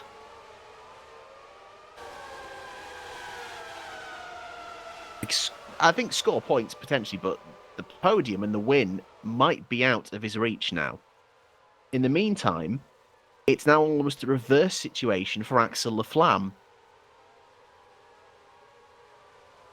Laflamme is now the only medium runner,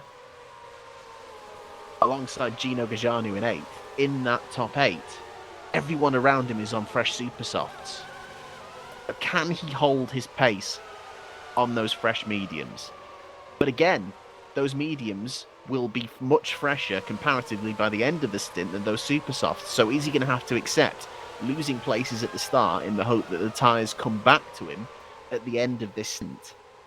This is going to be a fascinating final phase of this race, and it has just been confirmed, safety car in this lap. And as you were just saying that the longer Axel Laflamme can stay up there with those mediums, the more this race will come back towards his direction. It will be a tough thing, I think, against Philip Pushka with the fresh super softs. It will. Yeah, he might drop a few places at the start, but then it's always, you need to get them back first. If that was Monza or Spa, I would say no problem. Suzuka is a bit different, a bit more difficult to make moves around this track. So this is going to be a fantastic finish to a fantastic race and a fantastic season of WMSC. Going to have things to keep an eye out on up and down the field. This is huge. Vanguard Engineering, the new team coming in, replacing Optimal Esports, their driver lineup for next season. Currently 1 and 2. It's a Vanguard 1 or 2 before they even joined the grid. It's really putting them under a lot of pressure next year. If you see how these two perform, you're almost expecting them to be at the very front right from the start next year.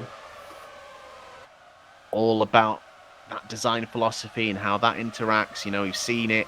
Teams fall up and down the order based on what design philosophy they're on. It's going to be hugely important. And Poland's is waiting. He waits a lot later than Laflamme did. He goes now, though. Meneghetti is in the pit lane, I think, without a rear wing, if I've seen that correctly. We'll keep an eye on it. In the meantime, we head to turn 1. Can Laflamme hold? He does. And no change of positions in that top 4. Volborn has already shot up past a lot of cars there. Obviously, 2 have gone straight into the pits. And he's passed Smith on the road. This is it now. Tyres need to get up to temp. What can Axel Laflamme do? Can he stay within DRS range? Already, that extra grip of the super softs through the S's means that Poland's is gone away and Laflamme clipping the curb hard in Degner 1. Volborn's already passed Bolio. Beaulieu, sorry. I do apologise. I've been mispronouncing Beaulieu's name all afternoon. I do apologise.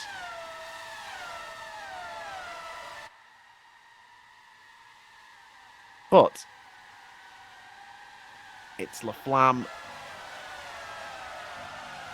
And crucially, I think Laflamme has 1 second on Pushkin, not anymore, but now he's within a second of Poland's again.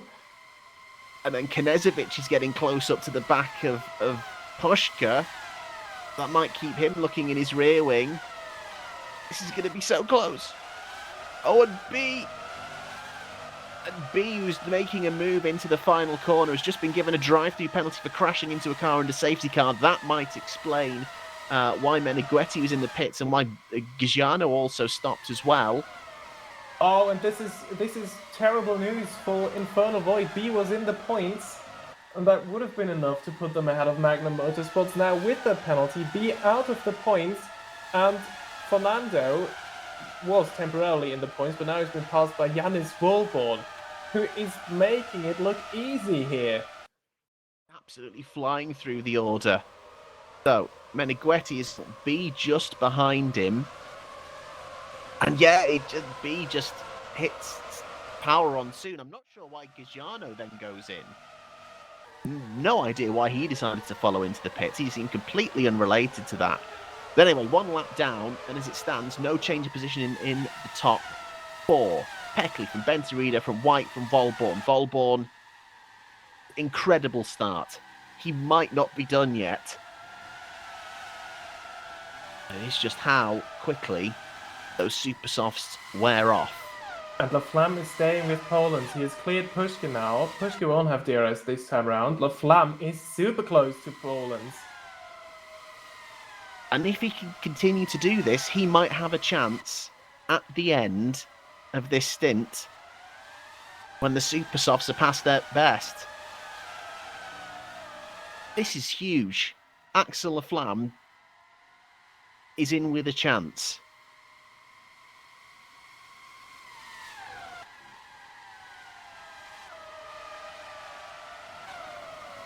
Meantime, has just passed Peckley.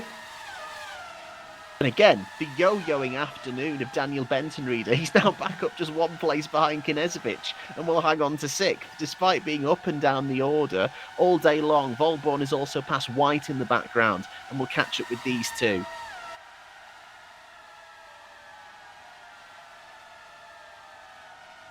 This race has just been crazy. Yeah, currently in the fight for P6, Axel Laflamme, as it stands, would get 8 points. That would be 17 for Kostag in total. Peckley would be getting 3 points, which would be 18 for Potenza. So at the moment, 6 would still be enough for Peckley to hold on to 6th for Potenza in the Constructors' Championship. However, he is under pressure from Yannis Wolborn, who is about to pass him. And Laflamme still in with a shot of victory here this afternoon, so this is not decided yet.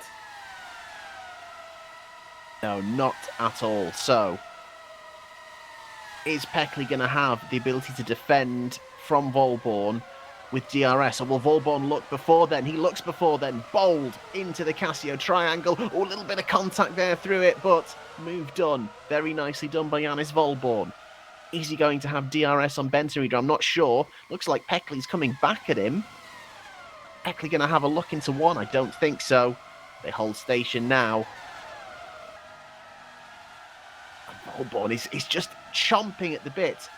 Beaulieu, though, in the meantime, is in the points for Optimal on their final race. There's still a chance for them to score this afternoon. And he's right.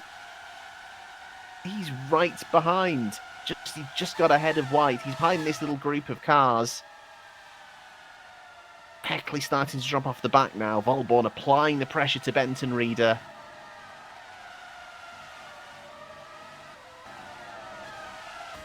Oh, was Wolborn off the road there in Degner too? He took a big chunk of dirt there, but it's not slowed his progress. He is still right all over the back of Daniel Bentonreader. Already a gap, though, opening up of like 3 seconds to Knežević, who's going to have a little bit of work to do. Benty thinks about it on the entrance into Spoon, not this time.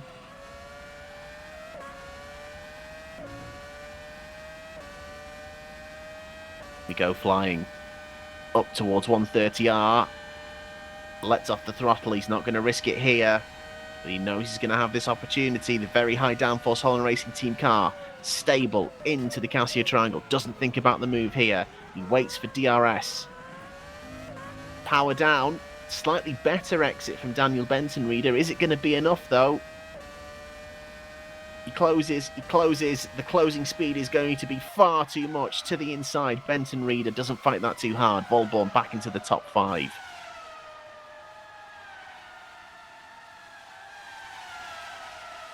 .3 seconds to Pascal Poland. We have 11 laps, including this one, to go. What is his pace going to be like in free air?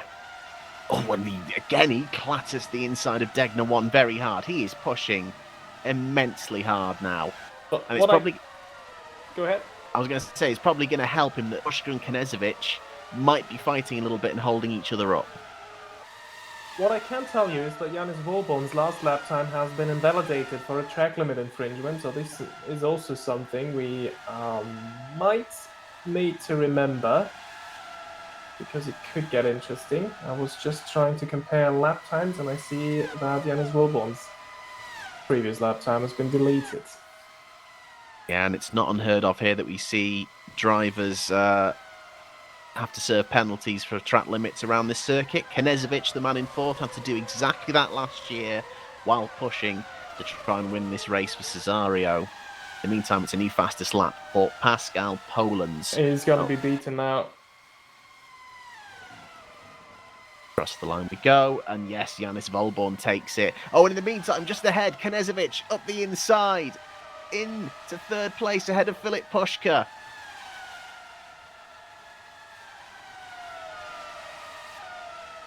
Polens has turned on the afterburners on Laflamme, but Laflamme has at least still been able to push the gap to Knežević.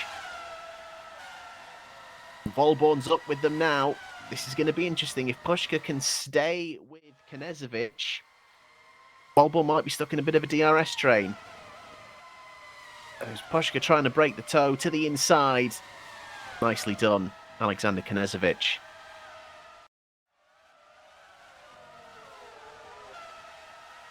And speaking of fastest laps, it's already confirmed with Murno's retirement earlier in the race that the fastest lap competition winner is indeed Janis Volborn. He was coming in leading 5-4 over Lucas Murno. And with Murno retiring, it's confirmed he would win. At the minute, he would pick up a 6th fastest lap of the season with that 1:30.6 he did on the last lap. In the meantime, though, he's more concerned about trying to pass Filip Puška. Up to the Casio Triangle we go. They're very close. He dives out to the inside. Surely not enough room there. He has to bail out of that one. And as it stands, Knežević is going to have 2 cars with DRS bearing down on him. This could get interesting into turn 1. They go to break the toe. Is anyone going to go for a move? Oh, and Puška does. He goes around the outside. Knežević, hang on. Volborn is surely going to be waiting for an opening to try and get through, but they hold position. What a fight this is. This is now frustrating for Janis Volborn because he can't get by. He could go so much quicker, but he has already lost a second and a half compared to Pascal Polens in the race lead. So he needs to get... Oh, absolutely. And it's going to be even better news for Axel Laflamme in second. Laflamme might have lost Polens for now, but he's going to be concerned about the charging Volborn. And this is just opening up the gap now. These 3 fighting increases that space, but also puts wear on their tyres vitally as well. Yeah, so far no signs of the super softs to give in. They're looking very good. Poland and Laflamme in a similar situation, both running in clear air. Last lap for Poland's 31.7 as he just crossed the line. For Laflamme it's a 32.1. Question is, can Poland keep that up to the end of the stint? There we saw from the beginning of the race, the super soft runners all coming in after about 14 laps. And that is exactly the length of this final stint for these runners. No changes of position again this lap, but look how close Volborn is to Pushka.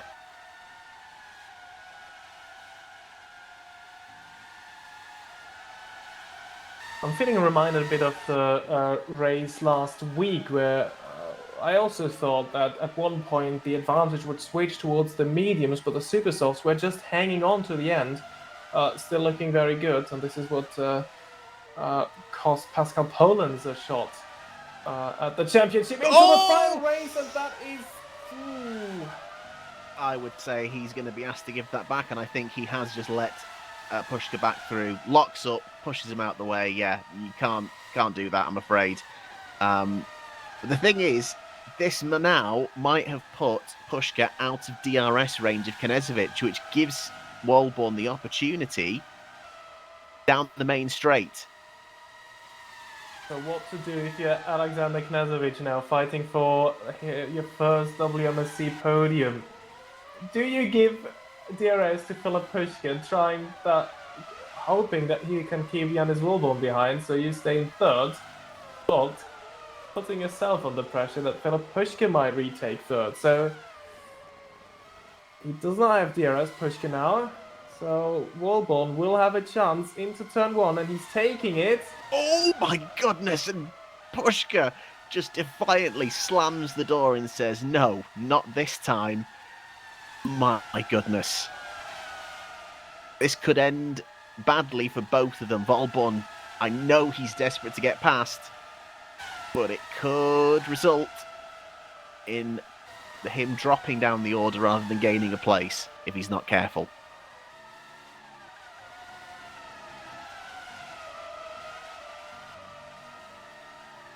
Up to the hairpin again. Will Volborn try again, or has he wise to it this time? Not quite this time. I also think Pushka maybe positions a little bit more defensively. Yeah, and I also think that Wilborn knows if he does that again, there might be a penalty issued for that. I think once is fine if you do not take the position. Twice, I think then race control will get involved. And there was already a racing incident call from their contact at the chicane. And we're about to head up there again. Will Volborn look again? You can tell he's tucked in right behind. Again, not enough. And we know that SCMM, that car has a slightly lower downforce setup. And interestingly, that was called as a racing incident by race control. They did note, keep it fair, and that's what Yannis Volborn does round into turn one. No questions about that one. That was a solid move from Yannis Volborn.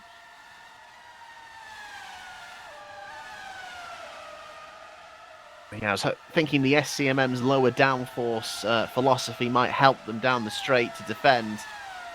But Volborn was too close then. And look, you can see the higher downforce car absolutely flying through the S's. And immediately he's setting his sights on Knežević. He'll be within DRS range within the next lap. Yeah, I think he will be able to overtake Knežević. That would be P3, but I think with only 5 laps remaining when we finish this one, the gap to La Flamme, well, is that one too big already? It's gonna be close. It is going to be close. Yannis Volborn has been a man possessed in this final stint on these super soft tyres. But again, he's going to be pushing them hard. So, through the Casio triangle we go. Poland has just crossed the line to start lap 48. 5 to go. Can Volborn get this done at the first time of asking? There's Axel Flam in second. Knežević just goes to the inside. He's going to force Volborn round the outside, but almost a carbon copy move there of what he managed against Pushka. And he's clear. What progress can he make?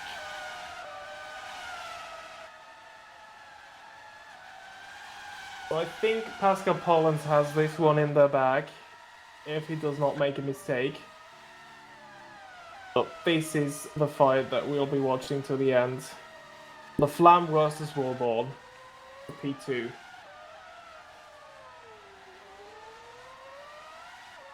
And it may just come down to tire degradation. How much do those super softs hang in there? Remember, Costech last season, their best finish in a race was 9th. They scored no points.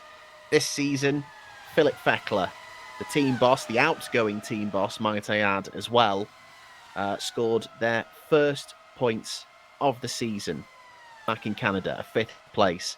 Axel Flam, who only joined after the summer break, has come in as a substitute for Feckler. He managed to score their best ever result last time out in Brazil in 4th.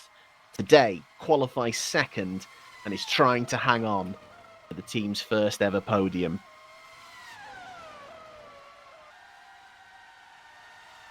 Just got to put in the best 4 laps he can. It is as simple as that.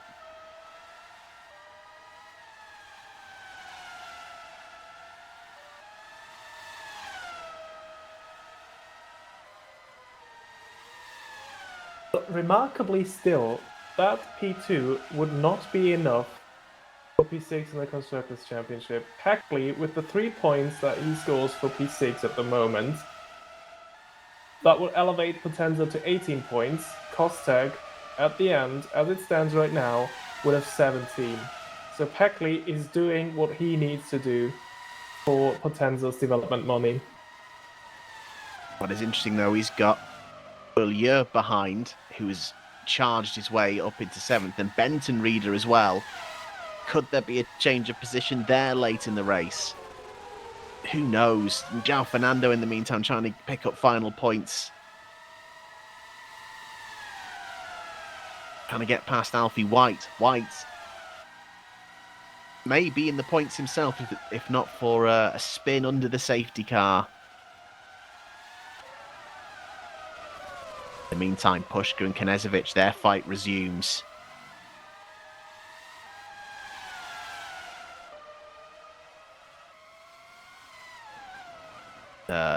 Pushka going defensive. Sorry, Knežević going defensive, I should say. Pushka on the attack.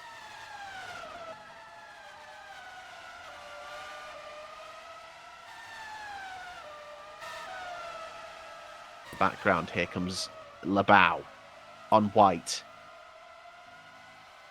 Remember, points down to 8. And we asked us to kind of elbows out to make sure he gets the space to make the corner, but he's through. If anyone does have an instant up ahead, he will be the first beneficiary.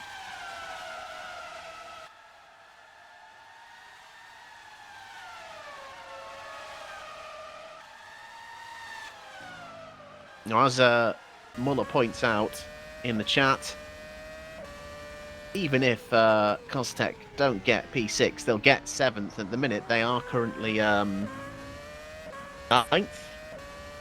in the standings, so that jump of 2 places will still be huge for their development money and the budget for next season. So even if Heckley hangs on, he's going to have to try and do. You can see he's in the sights of Maxime Beaulieu. It would still be a good day for Kostech. But Beaulieu is close. He is close. And he might have a chance to give Optimal Esports the send-off. In the meantime, Pushka's past Knežević up ahead. DRS down the main straight. Are we about to see the same? Beaulieu round the outside. Hangs it round the outside. And that puts Kostech and Potenza level on points in the Constructors. Here's the Pushka move, and I think this might be very similar. Knežević stays to the inside. He goes through. But this is the thing. They've been sticking with each other. That is not job done. Knežević may very well come back.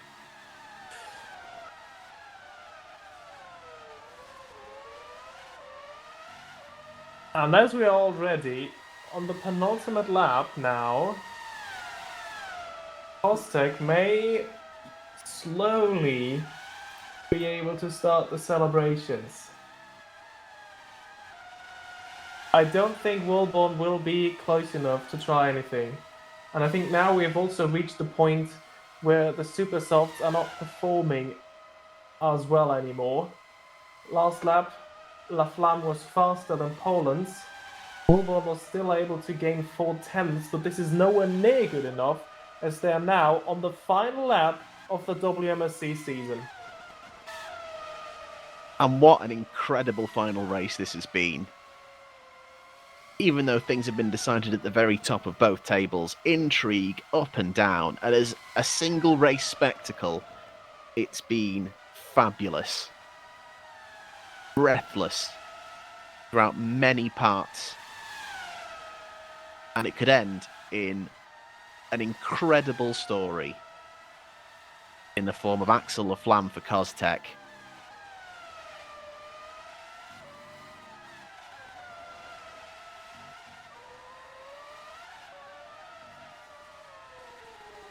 Few corners to go.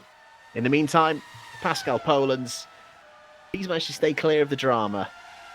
Got a good start, tucked in behind Laflamme, made the move, made the right calls on the pit stops, and he's coming to pick up his 4th win of the season. Next year is gonna be fun. With these two in the vanguards, what a driver pairing this will be. And can they take the fight to Yannis Volborn and his former employer, Holland Racing Team? He leaves on a bang. Pascal Polens, win number 4 of the season. An incredible drive from him, but look at that from Axel Laflamme. 2nd place for Kostek. And he holds off the reigning champion, Yannis Volborn. Pushka comes home 4th ahead of Knežević. Beaulieu says goodbye for Optimal Esports. They score points on their finale. Peckley home 7th. And Daniel Benton-Reader, what an afternoon it's been for him. He comes home in 8th. Not sure. Does that mean he keeps 6th in the Drivers' Championship? I'm not sure. That was the question. I hope you wouldn't ask because I need to run the numbers again. I'll come back to you.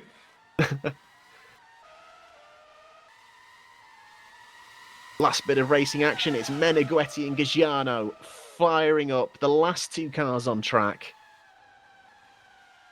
Oh dear, if the math is all right, I think they are equal on points. 28 both. So we'll need to look at who had the highest finishing position this year. Cesario, Team Boss Max Heyman in the chat there. Thanks to Caneza for the last 1.5 years. One of the reasons why Cesario is now 2nd after last season's disasters. An honour to have him on the team and good luck for the future. Great to see. Absolutely brilliant to see. And a very strong finish from him and his time. Oh! I just received the word. Benton-Reader has a 5-second penalty and Fernando was just 4.5 behind him. No! So Benton-Reader is out of the points and that would put Knežević ahead of him in the championship. This is all to be confirmed by race control, but this is the word I just had. Fernando is probably finishing 8th. Benton-Reader out of the points because of that 5-second penalty he received earlier. So that would put Knežević ahead of him. Otherwise, if Benton-Reader indeed finished 8th, he would be 6th in the championship because he had 2 P4 finishes while Knežević had only 1. Incredible. What? Just drama to the very end. And that may result in a change of position in 6th. But in the meantime, Pascal Polens wins the race from Axel Laflamme. What an incredible result for him. Yannis Volborn comes home 3rd. Philip Pushka 4th and Alexander Knežević 5th. Maxime Beaulieu in 6th, ahead of Gabriel Peckley for Potenza. That doing just enough for them to hold on to 6th in the Constructors. Daniel Benton-Reader provisionally 8th, but he may drop down because of that 5-second penalty behind João Fernando Labao to take the final point of the season from Magnum Motorsports. Alfie White comes home 10th, what could have been if we didn't have that incident under the safety car. Misha Smith 11th ahead of Victor Bede. Diogo Meneghetti's 14th ahead of Gino Bajano, the last two finishers. And then it's DNFs for Mauricio Quercio, Mateus Machado, Nick Heyman, Lucas Murno, and Paolo Guilherme. An incredible finish to the season, and we see there's donuts going on the main straight. Echoes of I can't remember what season in Abu Dhabi it was when we got three legends of the sport. But of course the season has to end with donuts. Just a little correction. Kostek is actually 6th in the championship now. Peckley dropping down to 7th puts them both on 17 points. And with that P2 from Axel Flam, that elevates Kostek to 6th. Absolutely. Incredible. What a jump on the final day from 9th to 6th in the Constructors. And the end of term has very much started. And incredibly, you're seeing these pictures, but I think actually both Holland Racing Team drivers are in the chat with us now. So we will start with Pascal Poland's win number 4 of the season. Congratulations. I don't know how it was for you, but from us, that was a very eventful and breathless race. How was that from your perspective? Yeah, it was quite eventful as well. I mean, at the start, Janus going wide and Axel pushing through. Then the safety car came once again at the worst timing for me, when I was once again between the pit entry and start finish line. But yeah, I think in the end it all worked out for me, and yeah, it was quite eventful. Yeah, it seemed like the Super Softs, while they're a quick tyre, they didn't have much life in them today. Was it just trying to minimize the amount of time you were on that tyre? Well, I didn't have much practice, but in qualifying I could see that the tires are really melting away at the S's. And yeah, I mean, I wasn't sure in the race if I'm going to do a 1-stop or a 2-stop, but with the safety cars, it was quite the easy way out to go for the 2-stop. And then obviously you're in an interesting position of fighting with Axel for the lead of the race. Overtaking round here, not the easiest. Was it a case of waiting for that DRS on the main straight? Yeah, exactly. I mean, with the DRS, it was actually quite easy because the DRS is so powerful this year that, yeah, once you're inside 7/10, you can just push through, and after that, there's no holding back. And obviously, an interesting scenario where you were fighting there with your new teammates for next season. Obviously, you're joining Vanguard with Axel. What are your thoughts looking ahead for 2025? Is your goal to immediately be up there and fighting for wins and maybe a title? Yep, that's the plan, and yeah, I'm really looking forward to it, and I think it's going to be a really good season ahead with many good lineups in good teams. So yeah, I'm looking forward to it. No, completely agree. It's very exciting from a neutral perspective. So yeah, we're looking forward to it. But a great 2024 for you. Congratulations once again. Very well done. Yeah, thank you. Axel, to you now. Congratulations. An incredible result for Costech. Their best ever finish. How was that today for you? Were you expecting, first of all, starting with qualifying, were you expecting to be on the front row from the start? Maybe not front row, but I was expecting to be up there. We had good pace in practice, so it was. Yeah, I hoped top 4, and pulled out an okay lap. So yeah, P2, nice and good starting spot on the inside. And then going through the start, obviously were you lining up that move to begin with? Were you just hoping to hold station? How did that kind of move on Yanis come about? Was it just you saw the opportunity and you went for it? Yeah.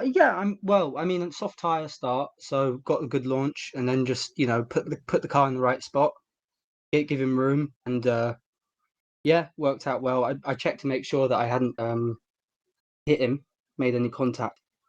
Checked, but it was fine. So yeah, no problems. Good start, and then just trying to make the soft tyres last for the first stint.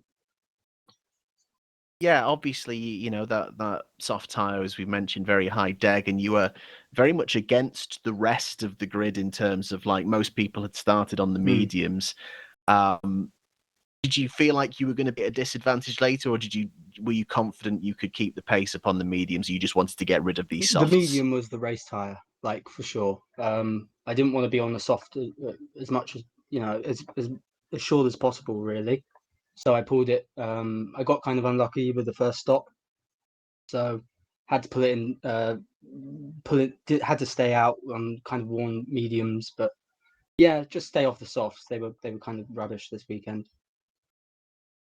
Yeah, and as you mentioned, unlucky with the timing of that safety car, but the second one seemed to neutralise things for you a little bit, and obviously that final stint. How much were you thinking about a win in that final stint, or was it just try and hang on for second? No, Pascal Pascal had the pace on me. I was pushing kind of hard. It was more focusing on Yanis because I knew he was coming, and he had the pace advantage. But I think his tire dropped off before he could get to me. So yeah, it was just about maintaining the gap to the guys behind me. Oh, absolutely, and obviously, as just discussed with Pascal, you're going to Vanguard with him.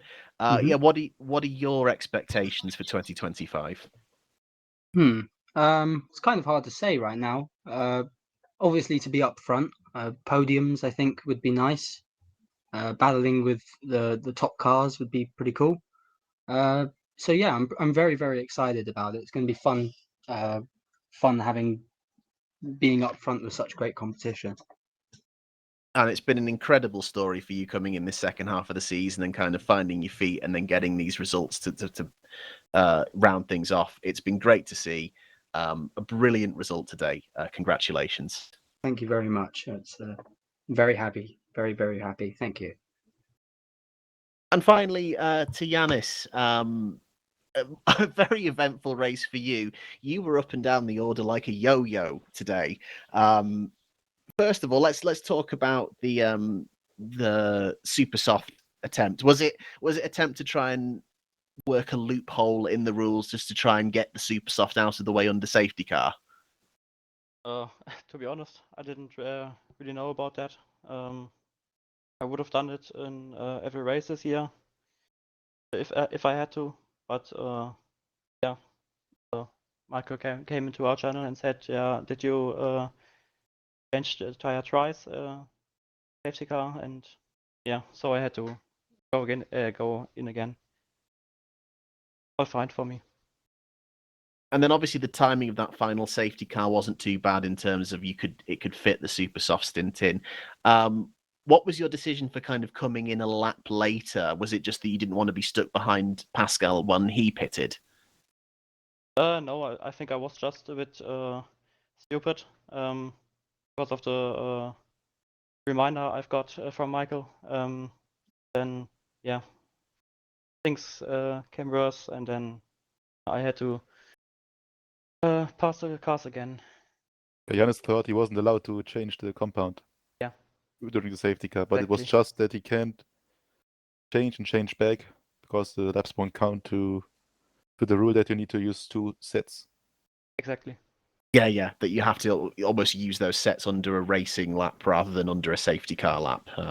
Yeah, absolutely. But in terms of on track, obviously you had yourself your work cut out, obviously dropping down at the start. You worked your way back up, I think, on 3 separate occasions. Was that frustrating or was it fun this afternoon? Both. Yeah, it was fun finally fighting against guys again and not just staying at the front with Pascal and Lucas and Ruven. And yeah, so it was fun to pass some cars, but also sometimes frustrating with the DRS train. Yeah, you've got to think about tries to move when you're getting frustrated, and then yeah, Yeah, no, well, considering how eventful your afternoon was, it's an incredible bit of work to get yourself back up onto the podium. So congratulations. And obviously I wasn't there last week, so congratulations again on the title. Just looking ahead to 2025, I'm guessing the goal is surely going to be 3 in a row, albeit with a new teammate. Yeah, that's the goal, and yeah, we will have tough competition. Very much so. It's shaping up to be a very, very interesting season indeed. Thanks, Yanis. Congratulations again. Thank you. Incredible. And that is our 2024 season. I want to take this opportunity to thank everyone involved in WMSC, from the administrators, race control, to our stream producer, who how he does what he does under pressure. I'm sure he does the job of like 3 different people all at once. It's incredible. So I really appreciate it. And of course, thank you to Robin as well. It's been an incredible season, and I think it's built upon last year's really well, Robin. Yeah, first of all, thank you to you as well. It has been a pleasure as always. And yeah, I'm really looking forward to next season with all of the lineups we explained throughout the stream today as well. So I think next season, again, is going to be a step forward from this one. And really, I can't wait for it to start. Absolutely. It's going to be really exciting indeed. And of course, thank you to all of you for watching. We really, really appreciate it. And we will see you all once again for season 3 in 2025. Thanks very much.